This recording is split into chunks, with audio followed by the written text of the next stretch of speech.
출애굽기 4장 18절로 31절까지의 말씀을 조금 길긴 하지만 우리 한 절씩 교독하도록 하겠습니다. 제가 먼저 18절부터 교독합니다. 모세가 그의 장인 이드로에게로 들어가서 그에게 이르되 내가 애굽에 있는 내 형제들에게로 돌아가서 그들이 아직 살아있는지 알아보려 하오니 나로 가게 하소서. 이드로가 모세에게 평안히 가라 하니라.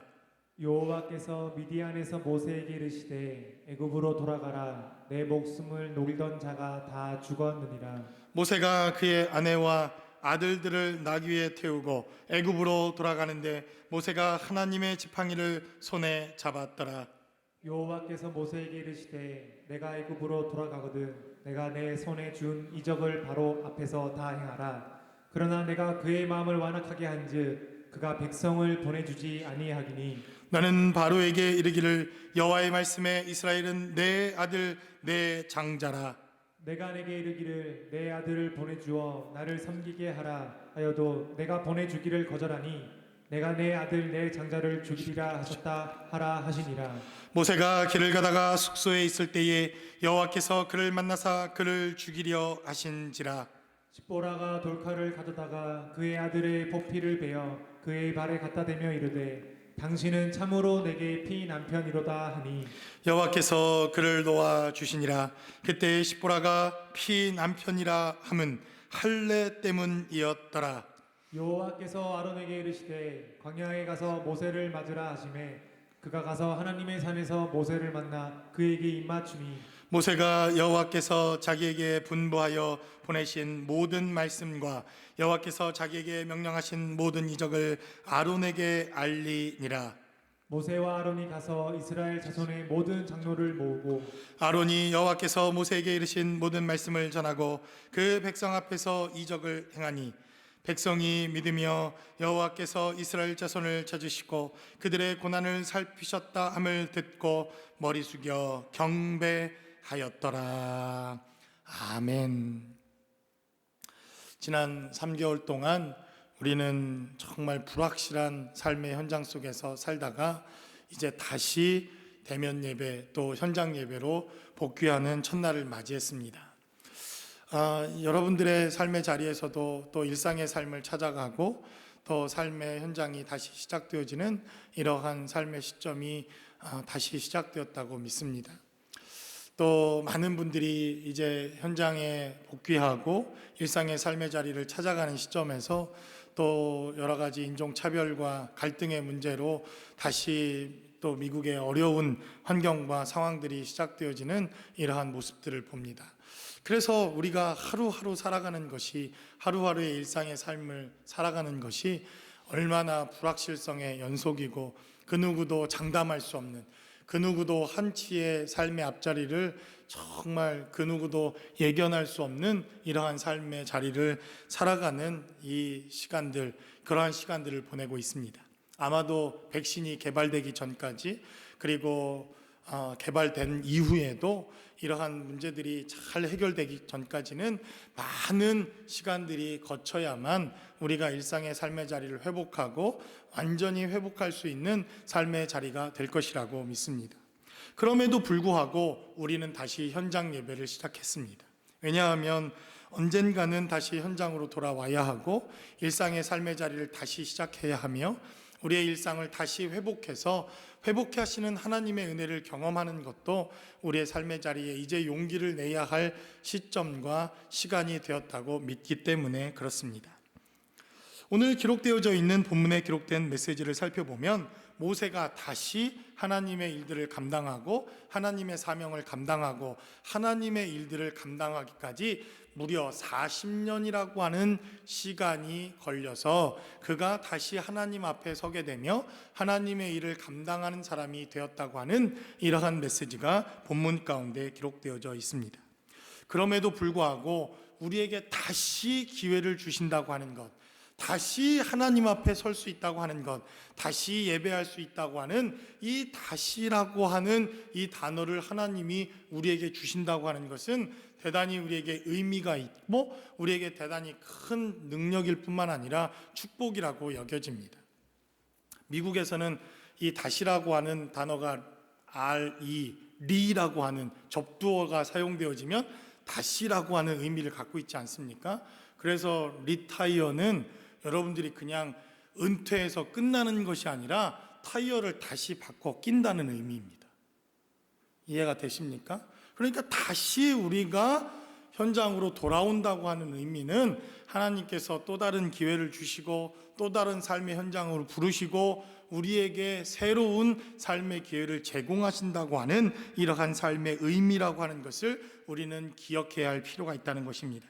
그래서 오늘 본문에 기록되어져 있는 메시지를 통해서 우리는 다시 일상으로 돌아가고 일상의 예배로 돌아가고 일상의 삶의 자리로 돌아가기 위해서 우리에게 필요한 하나님의 말씀과 하나님의 영적인 원리가 오늘 본문 가운데 기록되어져 있다는 것입니다.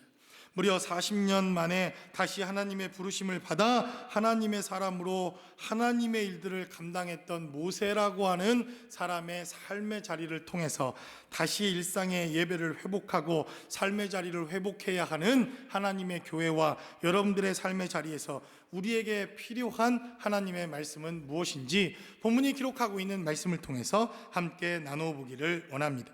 첫 번째로 본문은 우리에게 증가하기를 다시 일상으로 돌아가기 위한 우리의 삶의 자리에서는 분명한 하나님의 부르심이 필요하다. 성경은 우리에게 말씀합니다. 여러분들 오늘 본문에 기록되어져 있는 메시지를 읽으면서 여러분들이 이상한 것 한 가지를 발견했어야 할 필요가 있습니다. 아니, 오늘은 이상한 것 한 가지가 아니라 여러 가지가 오늘 본문 가운데 참 이상하고 이해가 안 되는 메시지가 오늘 본문 가운데 기록되어져 있습니다. 그런데 특별히 오늘 본문 18절에는 이렇게 시작합니다. 모세가 그의 장인 이드로에게로 돌아가서 그에게 이르되 내가 애굽에 있는 내 형제들에게로 돌아가서 그들이 아직 살아있는지 알아보려 하오니 나로 가게 하소서. 이드로가 모세에게 평안히 가라 하니라 라고 성경은 기록합니다. 여러분 좀 이상하지 않습니까? 모세가 40년 만에 하나님께서 다시 모세를 부르셔서 하나님의 일을 감당하게 하십니다. 이미 모세라고 하는 사람은 40년 전 그가 애굽의 왕자였을 때 힘과 권력을 가지고 있었을 때 그가 최고의 전성기에 이러한 삶을 살아갈 때 뭔가 내가 이 나라와 민족을 위해서 무슨 일을 해야 되겠다라고 하는 사명과 소명이 있었던 사람입니다. 그런데 그는 40년 전에 이미 한번 실패했던 경험이 있었고 40년이 지난 이후 하나님은 모세라고 하는 사람을 선택해서 그에게 다시 기회를 주시는 메시지가 우리가 지금까지 출애굽기 기록된 말씀을 통해서 나누었던 지난 시간까지 나누었던 하나님의 말씀입니다. 그래서 하나님께서 모세를 불러 모세야 모세야 내 손에 무엇이 들려있느냐 이렇게 물으셨습니다. 그리고 내 손에 들려있는 그 지팡이, 늘 일상의 삶을 살아가면서 그가 양을 치거나 일상의 삶을 살아갈 때 그 늘 자신과 함께 사용되어졌던 그 지팡이를 손에 들고 그 지팡이를 손에 들고 너는 이제 내 앞에 서라 이렇게 말합니다. 그리고 애굽에 가서 바로와 이스라엘 백성들에게 하나님의 명령을 전하고 이적을 행하고 모든 이스라엘 백성들이 이제 하나님께 예배하라 이렇게 말씀하시는 하나님의 부르심을 받게 되어지는 현장이 출애굽기 4장 가운데 있었습니다. 그런데 모세도 얼마나 두려웠겠습니까? 당장 하나님이 부르셨지만 이제는 힘도 빠졌고 경제적인 것도 어렵고 군사력인 힘과 그리고 세상적인 권세와 권력도 다 날아간 80의 촌부의 노인이 된 그가 다시 하나님의 부르심을 받았으니 얼마나 두렵고 떨림 가운데 그가 이 일을 감당할 수 있을까 고민했겠습니까? 그러니까 모세가 거절하고 또 거절하고 거절했던 것도 이해가 됩니다. 그런데 모세가 18절에 결국 하나님의 부르심을 받고 이제 순종하겠습니다. 내가 아론과 함께 하나님의 일을 감당하겠습니다. 그가 순종하고 애굽으로 가는데 그의 고백이 18절에 기록되어져 있습니다. 어떤 고백입니까? 그의 장인이었던 이드로에게 말하기를 모세가 그의 장인 이드로에게로 돌아가서 그에게 이르되 내가 애굽에 있는 내 형제들에게로 돌아가서 그들이 아직 살아있는지 알아보려 하오니 나로 가게 하소서라고 말합니다. 틀린 말은 아니죠.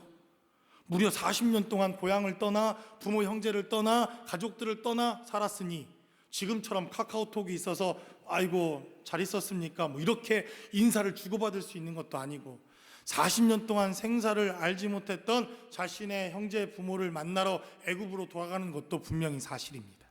그러나 모세가 애굽으로 돌아가야 할 일은 형제 자매들의 생사를 확인할 이러한 일이 아니라 하나님의 계명과 하나님의 부르심을 받아 그는 바로 앞에 서야 하며 이스라엘 백성들을 해방하고 그들과 함께 하나님 앞에 예배하며 하나님의 말씀과 하나님의 기적을 보여주기 위해서 그는 애굽으로 부르심을 받은 사명과 소명자로 그는 애굽에 서야 한다는 것입니다.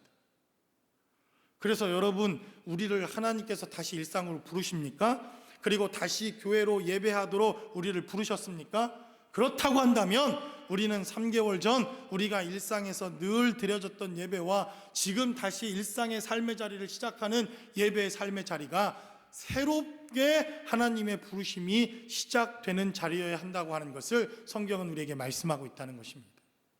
저는 틀림없이 여러분들이 코로나 바이러스 이전과 이후의 삶의 자리에서는 틀림없이 뭔가 생각도 달라졌을 것이며 삶의 방식도 달라졌을 것이며 삶의 태도도 틀림없이 달라졌을 것이라고 믿습니다. 정말 대단히 중요한 일입니다. 정말 삶의 태도가, 삶의 모양이 코로나 이전과 이후는 완전히 바뀌어진 삶이 분명히 우리에게 앞으로 펼쳐질 것입니다.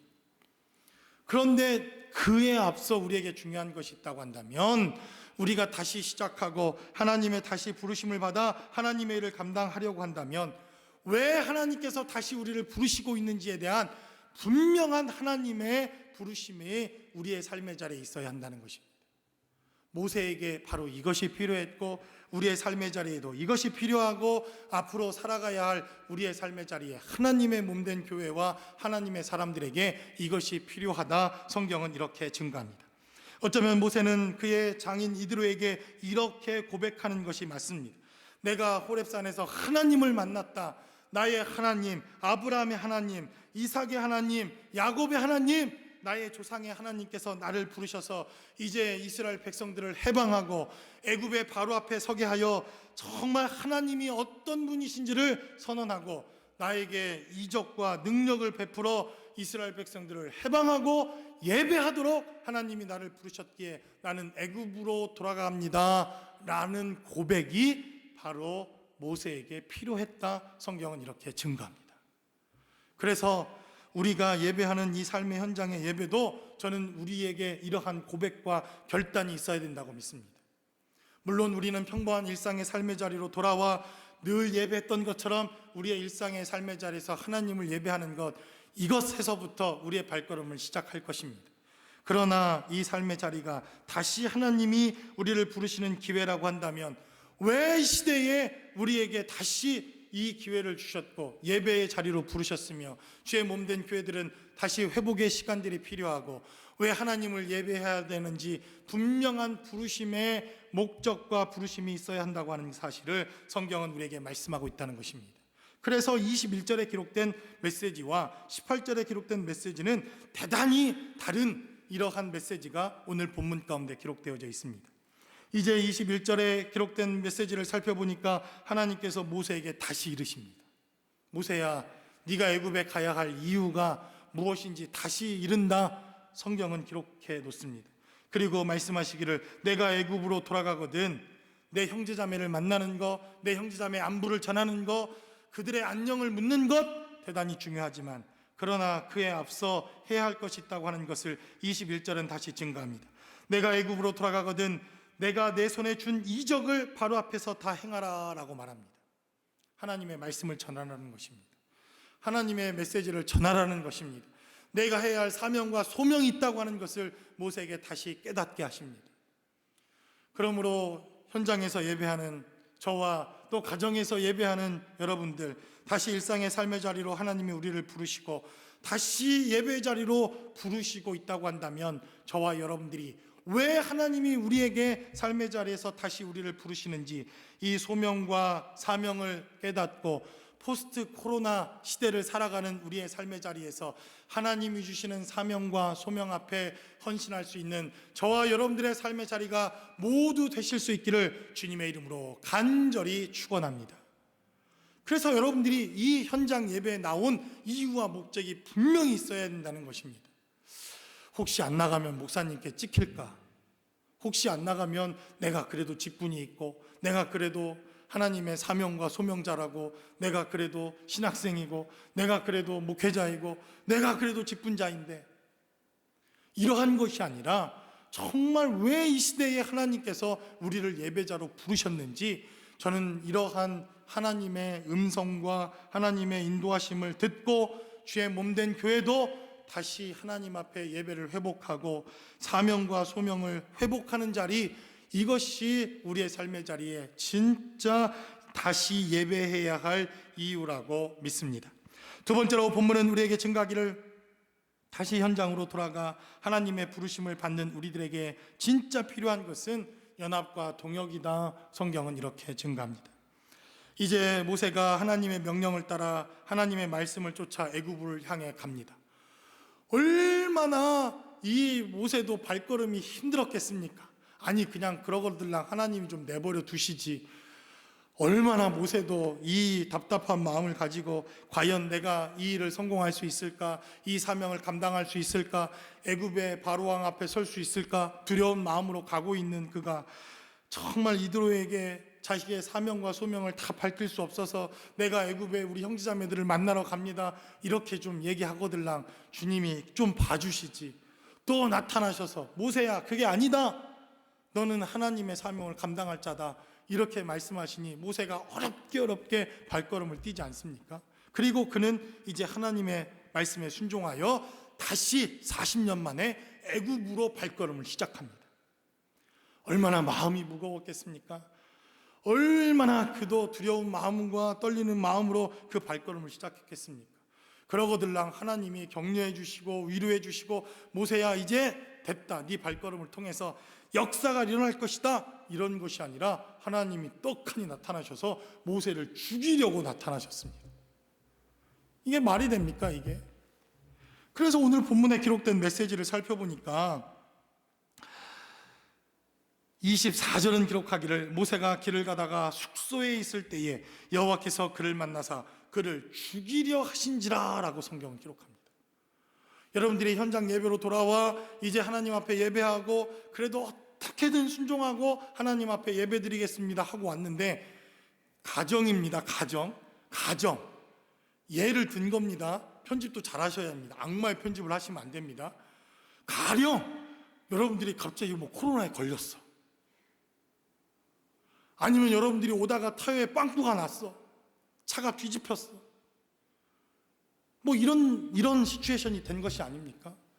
하나님 앞에 순종하러 하나님의 말씀을 쫓아 하나님 앞에 정말 순종하는 어려운 발걸음을 시작했는데 시작하러 갔던 발걸음이 시작되어지자마자 하나님은 모세야 너를 내가 죽이겠노라, 이렇게 하나님이 나타나십니다. 아니 누가 순종할 수 있고 누가 예배할 수 있고 누가 다시 하나님의 명령 앞에 순종할 수 있겠습니까? 그런데 본문에 기록된 메시지를 살펴보니까 26절은 기록하기를 할례 때문이었더라 라고 성경은 말합니다. 할례 때문이었더라, 모세를 죽이려고 한 것은 할례 때문이었더라 성경은 말합니다. 그래서 아주 이 구절 때문에 지금도 신학자들이 엄청 싸웁니다. 이게 맞다 저게 맞다, 이게 맞다 저게 맞다. 그런데 잘 살펴보면 몇 가지 우리가 이 본문에 기록된 메시지를 추론해보고 생각해볼 수 있는 것이 있습니다. 어떤 이들은 모세가 할례를 안 받았을 것이다, 그래서 하나님이 모세를 죽이려 했다, 이렇게 말씀하시는 분들도 있습니다. 그게 아니다, 모세의 아들들이 있었는데 모세의 아들들이 할례를 받지 않아서 그랬을 것이다, 또 이렇게 이야기하는 분들도 있습니다. 근데 오늘 본문에 기록된 메시지를 잘 살펴보면 아마도 모세는 할례를 받았을 것처럼 보여집니다. 모세가 할례를 안 받았기 때문처럼 보여지지는 않습니다. 왜냐하면 본문에 기록된 메시지 25절은 기록하기를 십보라가 돌칼을 가져다가 그의 아들의 표피를 베었다 성경은 말합니다. 그러니까 모세가 할례를 받은 것이 아니라 모세의 아들이 할례를 받았다. 성경은 이렇게 말합니다. 그래서 여러분들이 출애굽기 18장 2절 이하 4절까지 기록된 메시지를 살펴보면 모세의 아들들이 등장을 하는데, 하나의 이름은 게르솜이요, 한 명의 이름은 엘리에셀이라고 하는 아들이 성경에 등장합니다. 그러니까 이 둘 중에 하나를 할례를 주었다, 성경은 말합니다. 여러분들이 출애굽기 2장 6절에 기록된 메시지를 살펴보면 아마도 모세는 할례를 받았을 것이다, 우리가 이렇게 생각해 볼 수 있습니다. 출애굽기 2장 6절에 기록된 성경을 여러분들이 한번 살펴보십시오. 2장 6절은 이렇게 기록합니다. 열고 그 아기를 보니 아기가 우는지라 그가 그를 불쌍히 여겨 이르되 이는 히브리 사람의 아기로다 라고 성경은 말합니다. 모세의 아비 아므람과 요게벳이라고 하는 이 부모가 3개월을 숨겼습니다. 숨기고 또 꽁꽁 숨기고 또 꽁꽁 숨겼습니다. 이제 우리들도 보니까 애들이 엄청 부흥하고 있습니다. 아이 또 한국에 보내놨더니 한국에서 또 이제 올 때 애 하나를 또 이제 또 데리고 올 겁니다. 아마도 우리 박광현 전사님이 한국에 가는 그 시점에서 또 아기를 임신했잖아요. 그러니 이제 큰일 났습니다. 우리도. 예. 그래서 숨기고 또 숨기고 또 숨겼더니 한 3개월쯤 더 이상 숨길 수가 없어서 나일 강가에 띄우는 사건, 우리는 이 사건을 이미 몇 주 전 하나님의 말씀을 통해서 나누어 보았습니다. 하나님의 역사를 통해서 흘러 바로의 공주 앞에 흘러갔던 그 갈대 상자, 그리고 그걸 딱 열었더니 모세가 할렐루야, 나는 사명자와 소명자입니다, 히브리 말로 뭐 시편을 막 노래를 하고, 그래서 히브리 사람 아들이다 이렇게 한 것입니까? 아니죠. 3개월밖에 안 된 아이. 그런데 그들은 뚜껑을 열자마자 히브리의 아이다 라고 그들은 알아볼 수 있었다 라고 성경은 말합니다. 그래서 어떤 성경 주석학자들은 이렇게 말합니다. 뭐 피부 색깔이 달랐다고. 그렇지 않습니다. 여러분들도 한 400년 동안 이 아메리카 대륙에서 살아보십시오. 대충 한 10년만 살아도요, 한국 가면 우리가 어디서 왔는지 다 압니다. 딱 캘리포니아 거지들 이렇게 다 얘기하잖아요. 한 2, 3대만 지나가면 비슷비슷해집니다. 그래서 여러분들이 저 남미에 먼저 이주했던 한 4대, 5대 이 남미에 살고 있는 이민 3, 4대를 살펴보면요, 남미 사람인지 한국 사람인지 구분이 잘 안 갑니다.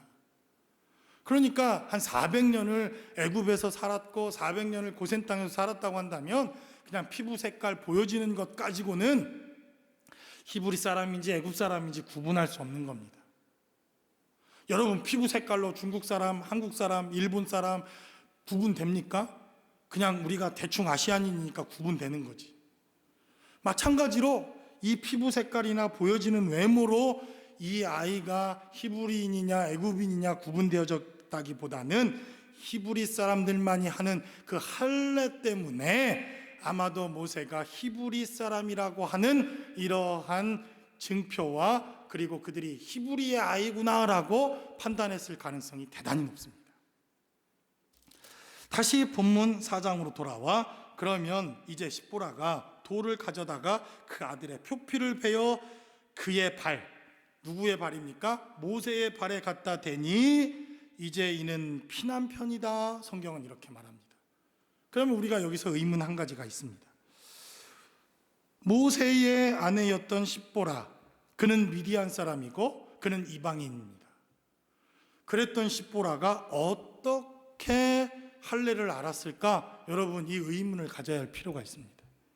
성경을 우리가 자세히 보고 성경을 깊이 있게 보고 성경을 우리가 세세히 살핀다고 하는 것은 바로 이런 것입니다. 아니, 이 이방인 여자가 어떻게 하면 그 찰나에 아들의 표피를 베어서 할례를 할 수 있었을까? 그는 이방 여자인데. 틀림없이 이 십보라라고 하는 여인은 그 이전, 이 사건이 있기 이전 언젠가 할례가 무엇인가를 틀림없이 경험한 여자이니까 가능합니다. 그렇지 않습니까? 여자들이 할례를 어떻게 합니까? 남자들 같으면 알죠. 우리도 다 그 고통을 겪어봤으니까. 그러니까 여성분들, 남자들이 애 안 낳아서 고통을 모른다고 그런 소리 하지 마십시오. 할례의 고통은 한 10배 이상 됩니다. 할렐루야. 아멘 하시잖아요. 할례의 고통을 모른다니까요. 얼마나 고통스러운지 이게. 그러니까 이 십보라는 틀림없이 어느 순간 언젠지는 모르지만 이 모세와 살면서 할례의 경험을 그가 경험한 것입니다. 아마도 추측컨대 그의 첫째 아들이었던 게르솜이라고 하는 아들이 태어났을 때 모세가 할례하는 것을 통하여 이 십보라도 할례라는 게 있는구나 하는 것을 경험했을 것입니다. 그리고 난 이후 출애굽기 18장에 기록된 메시지를 살펴보면 아들이 둘이 있었는데 둘째 아들의 이름이 엘리에셀이다 이렇게 기록되어져 있습니다.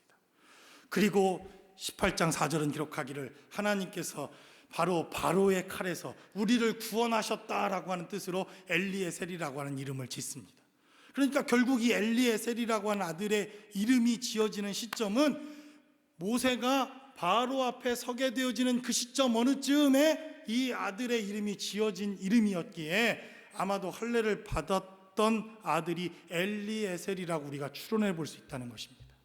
그러니까 다른 말로 하면 지금까지 게르솜이라고 하는 아들의 할례를 보았을 당시 이 십보라가 얼마나 놀랬겠습니까? 소독약이 있습니까? 그렇다고 잘 의사가 꼬매주기를 합니까? 아마 피가 철철 흘러서 이 어린 갓난아이가 울며 불며 피투성이가 되며 그걸 처음 본 십보라도 엄청 놀랐을 겁니다. 지금 같으면 아동학대로 경찰에 신고라도 하죠. 그래서 어쩌면 둘째 아들이 태어났을 바로 그때에 이 십보라는 그 할례를 거부하고 모세와 연합하기를 거부하고 그 아들을 꽁꽁 숨겨서 하나님의 명령에 할례를 하지 않고 있던 이 시점 어느 쯤에 하나님의 부르심이 시작되었던 이때 재빨리 십보라가 그 아들에게 할례를 행했던 메시지가 오늘 본문 가운데 기록되어져 있습니다. 결국 이 본문은 무엇을 의미합니까? 지금까지 가정을 이루며 살았습니다. 모세와 십보라도 함께 삶을 살았고 모세와 십보라가 가정을 이루어 두 아들을 낳았습니다. 성경에 기록된 메시지를 살펴보면 그들이 부부싸움을 했는지 사내 못 사내 중내 사내 했는지는 모르지만 그래도 지금까지는 살아왔습니다. 외견상 살펴보니 지금까지 이혼하지 않고 잘 살아왔다 성경은 말합니다. 그럼에도 불구하고 이들에게 한 가지 부족한 것이 있었으니 하나님의 말씀 앞에 순종하며 영적으로 연합되어지고 하나 되어지는 삶의 자리가 정말 이들에게 필요했다는 것입니다. 그리고 그 증거가 무엇입니까? 이제 할례를 통해서 순종함으로 이방인이었던 십보라도 이방 여인이었던 이 십보라도 하나님 말씀 앞에 비로소 순종하고 하나님의 일을 감당하러 가는 모세의 사명과 소명 앞에 함께 마음을 합하여 주의 말씀을 순종하는 진짜 연합이 바로 이 할례 사건을 통해서 시작되었다 성경은 말씀합니다. 그래서 여러분 그 이전까지 우리도 하나요, 한 교회요, 한 공동체였습니다. 저는 믿습니다. 그렇죠? 우리 한 마음이었죠? 좀 아니래도 끄떡끄떡 해줘야 제가 다음 설교로 넘어가지 않겠습니까? 두 마음이었습니까? 그래 너 목사는 목사 나는 우리 한 마음이지 않았습니까? 그럼에도 불구하고 여전히 우리가 연합하지 못하고 하나 되지 못하고 한 마음으로 되어지지 못한 부분이 있었다고 한다면 우리가 이 코로나 바이러스 이후에 다시 교회를 오픈하고 다시 예배하며 하나님의 일을 감당할 때는 한 마음으로 다시 연합하는 것이 필요하다 성경은 우리에게 증거합니다. 그래서 여러분 마음을 모아주십시오. 그리고 우리가 이 어려움들을 이기는 방법은 저는 한 가지라고 믿습니다. 저와 여러분들이 주의 말씀 앞에 순종하여 이 할례라고 하는 이 말씀 앞에 순종했던 것처럼 하나님의 말씀 앞에 우리가 하나 되어지고 순종하고 한 마음을 가지면 저는 이 코로나도 또 더한 것도 우리는 얼마든지 이겨낼 수 있을 줄로 믿습니다. 그래서 바로 다시 시작해야 하는 삶의 자리, 다시 무엇인가 하나님 앞에 나와 하나님의 사명을 받아야 하는 우리의 삶의 자리에서는 우리가 연합하고 하나 되어지고 한 마음으로 함께하는 것이 필요하다 성경은 이렇게 말씀합니다. 마지막으로 본문은 우리에게 증가합니다. 이제 하나님 말씀 안에서 분명한 부르심과 분명한 연합이 있었던 이들의 삶의 자리에서 이제 리더십을 존중해주고 하나님 말씀 앞에 머리 숙여 경배하는 삶의 자리가 필요했다 성경은 이렇게 말씀합니다. 겨우겨우 죽음을 모면하고 이제 이 할례라고 하는 문제마저도 해결했던 모세가 드디어 애굽 땅에, 드디어 아론 앞에, 드디어 이스라엘 백성들 앞에 그는 서게 됩니다. 그리고 27절은 기록하기를 여호와께서 아론에게 이르시되 광야에 가서 모세를 맞으라 하시매 그가 가서 하나님의 산에서 모세를 만나 그에게 입맞추니라고 성경은 말합니다. 18절에 기록되어져 있는 모세의 고백처럼 모세가 행동했다고 한다면 모세는 지금 그의 부모를 찾았어야 합니다. 그의 형제자매들을 찾았어야 하고 그의 친척들을 찾았어야 하고 그의 동창들, 그의 어린 시절의 친구들을 찾아가 그들의 안부를 묻고 그들의 생사 여부를 확인하고 그들이 어떻게 살아왔는지를 묻는 것이 모세에게 필요했을지도 모릅니다. 그러나 모세는 하나님의 사명을 쫓아 이제 아론 앞에 하나님의 사람들, 장로들 앞에 서게 됩니다. 여러분, 코로나 바이러스 사태 때문에 우리의 안부를 묻고 어떻게 지냈는지 묻는 것, 이거 대단히 중요합니다. 저는 그것을 부정하지 않습니다. 3개월 동안 어떻게 사셨습니까? 보니까 다들 얼굴들이 허해지셔갖고 오셨네. 햇빛을 못 받으셔가지고 우리도 다 이렇게 허옇게 됐잖아요. 아니 지금쯤이면 다 막 그을려가지고 캘리포니아 5월 6월에 햇빛이 얼마나 따갑습니까? 다 시커멓게 그을려가지고 건강한 모습으로 우리가 예배 평상시 했을 건데 더군다나 흰 마스크까지 다 쓰니까 뭐 다 우리가 하얀 사람으로 변한 것 같잖아요. 3개월 동안 많은 일들이 있었을 겁니다. 진짜 어려운 분들, 정말 저도 뭐 경험해 보았어야 알죠. 코로나를 이런 사태를 경험해 봤어야 다음 대책을 세우고 이렇게 하자 저렇게 하자 대책을 세울 텐데, 그래서 조금 이제 좀 오픈이 되는가 보다 싶어서 코리아타운에 사람들이 야 이제 오픈하는가 보다 하고 오픈했다가 또 데모를 한 2주 하는 바람에 완전히 지금 또 난리가 아니지 않습니까? 그러니까 한 치 앞도 알 수 없는 이러한 삶의 자리, 우리의 안부를 묻고 우리의 안녕을 묻고 우리의 삶의 자리를 묻는 것도 대단히 중요합니다. 그러나 오늘 27절부터 기록되어져 있는 이 순서가 저는 대단히 중요하다고 생각되어집니다. 먼저 모세가 하나님의 사람, 하나님의 말씀을 쫓아 모세가 아론이라고 하는 사람을 만납니다. 그리고 28절에 기록된 대로 모세가 여호와께서 자기에게 분부하여 보내신 모든 말씀과 여호와께서 자기에게 명령하신 모든 이적을 아론에게 먼저 행했다, 아랬다라고 성경은 기록합니다. 그래서 다시 일상으로 돌아가는 삶의 자리에 여러분 이러한 것이 필요합니다.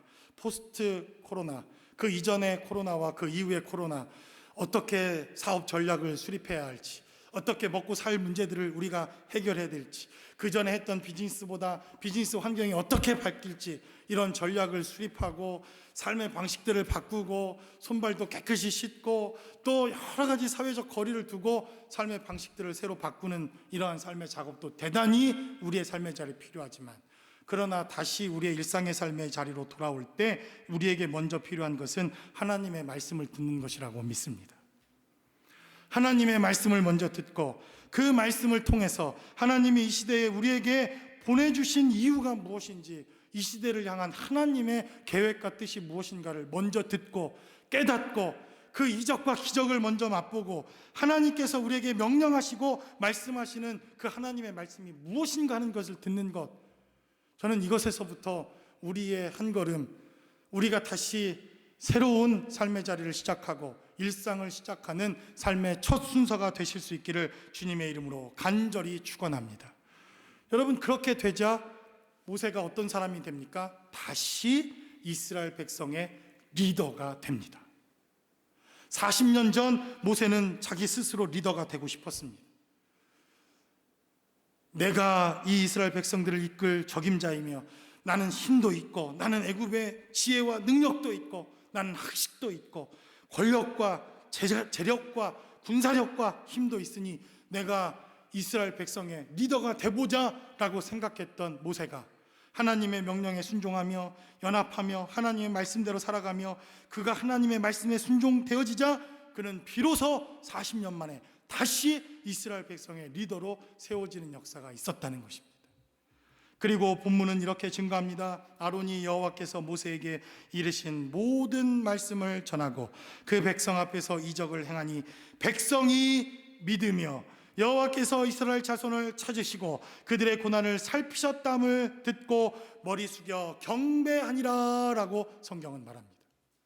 하나님의 말씀이 전해지고 하나님의 이적이 베풀어지고 하나님의 능력이 전해지자 하나님의 사람들이 비로소 예배하기 시작하고 400년 만에 다시 애굽에서는 하나님을 향한 경배와 예배와 찬양과 기도가 시작되었다라고 성경은 우리에게 증거합니다. 여러분, 우리는 3개월 만에 다시 현장 예배로 돌아왔지만 이들은 무려 400년 만에 다시 현장 예배로 돌아오는 역사가 있습니다.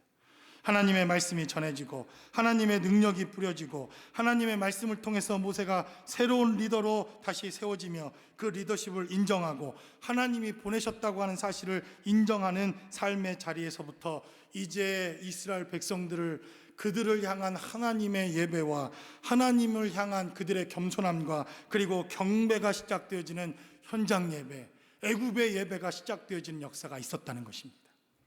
그러므로 다시 시작된 우리의 예배 자리, 저는 바로 하나님의 말씀을 통해서 우리가 머리를 숙이고 낮아지며 교만했던 우리의 모든 마음들을 낮추고 하나님 앞에 다시 경배하는 것으로 우리의 일상의 예배가 시작되어지고 현장 예배가 시작되어질 수 있다고 한다면, 지난 3개월 동안 우리의 고난과 고통의 시간, 우리의 아픔의 시간들이 있었지만 그러나 그 고난은 하나님이 우리를 살피시는 시간이요, 다시 현장 예배를 통해서 예배를 회복하시는 시간이요, 하나님의 은혜와 생명을 회복하고 하나님의 나라를 회복하는 시간이라고 믿습니다. 그러므로 저와 여러분들의 삶의 자리에 다시 회복되어지는 하나님의 능력이 함께 하실 수 있기를 주님의 이름으로 간절히 축원합니다.